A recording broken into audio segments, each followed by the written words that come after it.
दिल्ली के इसी स्कूल में वो पोल्यूशन कंट्रोल सेंटर बनाया गया था और इस सेंटर के जरिए ही ये जानने की कोशिश थी कि कहाँ, किस वक्त, किस वजह से पोल्यूशन हो रहा है।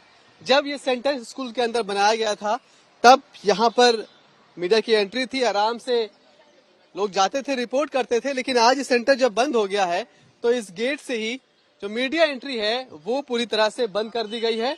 उस जगह पर ताला लगा हुआ है, वहां कोई स्टाफ नहीं है और जो स्कूल का स्टाफ है, स्कूल का मैनेजमेंट है, वो अब मीडिया को उस जगह तक भी जाने से रोक रहा है। आपको बता दें कि ये इतना महत्वपूर्ण प्रोजेक्ट था, 12 करोड़ रुपए इस पर खर्च हुए थे, लेकिन अब ये बंद हो गया है। और इस तरह से ये काम करता कि आप ये समझिए कि सबसे बड़ा मकसद इस पूरे प्रोजेक्ट का ये था कि पोल्यूशन की वजह क्या है, उन वजहों को ये ढूंढने में सक्षम था। मतलब दिल्ली में इस बात को लेकर राजनीति होती रहती है कि पोल्यूशन की वजह क्या है। क्या पोल्यूशन की वजह जो पराली जलाई जाती है हरियाणा और पंजाब में वो है या फिर कुछ और है। और इसीलिए सही कारणों को जानने के लिए यहाँ पर सेंटर बनाया गया था। ये सेंटर किस तरह से काम करता था कि अगर मान लीजिए कि पराली से पोल्यूशन कहीं पर बढ़ रहा है तो ये उस सोर्स से जो कंपाउंड निकलते हैं, जो तत्व निकलते हैं, उनको आइडेंटिफाई करता था। मतलब अगर इस जगह पर ये मशीन, ये सेंटर आइडेंटिफाई कर रहा है कि यहाँ पर पोटेशियम है, तो इसका मतलब कि यहाँ पर जो पोल्यूशन है वो शायद पराली की वजह से है, खेती की वजह से। आपको बिल्डिंग में दिखा रहा हूँ, इसी बिल्डिंग में वो मौजूद है।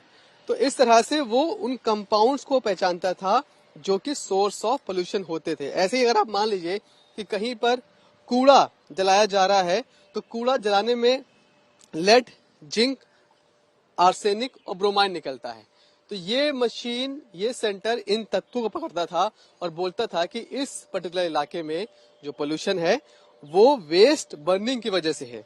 ऐसे ही अगर कहीं पर इंडस्ट्री वेस्ट है तो उसमें निकिल, क्रोमियम, कोबाल्ट जैसे तत्व होंगे, जिससे ये उनके सोर्स की पहचान करता था। और अगर कहीं पर गाड़ियों की वजह से पोल्यूशन हो रहा है तो ये ब्लैक कार्बन पहचानता था। तो इस तरह से ये सोर्सेस की जानकारी होती थी। इससे इस सेंटर के जरिए ये पता लगाना आसान था कि पोल्यूशन का सोर्स क्या है और फिर उसको आराम से आप कंट्रोल कर सकते थे। मसलन अगर ब्लैक कार्बन दिखाई पड़ रहा है, इसका मतलब ये है कि यहाँ पर गाड़ियों के मूवमेंट की वजह से ज्यादा प्रदूषण हो रहा है। ऐसे में आप उन चीजों को करेंगे जिससे वहां पर ट्रैफिक स्मूथ हो और वहां पर जो कार्बन, जो ब्लैक कार्बन है, उसका एमिशन कम से कम हो पाए। लेकिन अब ये बंद हो गया है।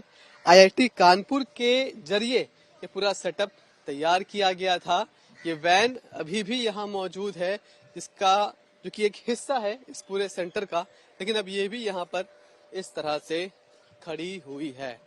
राजनीति इसको लेकर तेज हो गई है।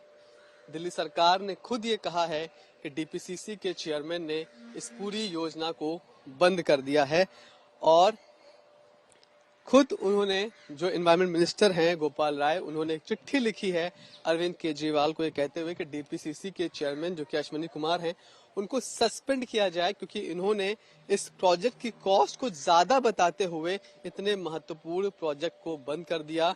जबकि अब बीजेपी के लोग दिल्ली सरकार पर यह आरोप लगा रहे हैं कि इस प्रोजेक्ट को चलाने के लिए शुरू से ही बजट में सही से आवंटन किया ही नहीं गया। राजनीति इसको लेकर बहुत तेज हो रही है, लेकिन इन सब में सबसे बड़ा नुकसान है वो आम आदमी का दिखाई पड़ता है, क्योंकि उसे इस सेंटर के जरिए शायद पोल्यूशन से थोड़ी राहत मिल सकती थी, लेकिन अब उसकी भी उम्मीद नहीं रही। क्या नाम है? शैलेंद्र के साथ मनीष रसिया।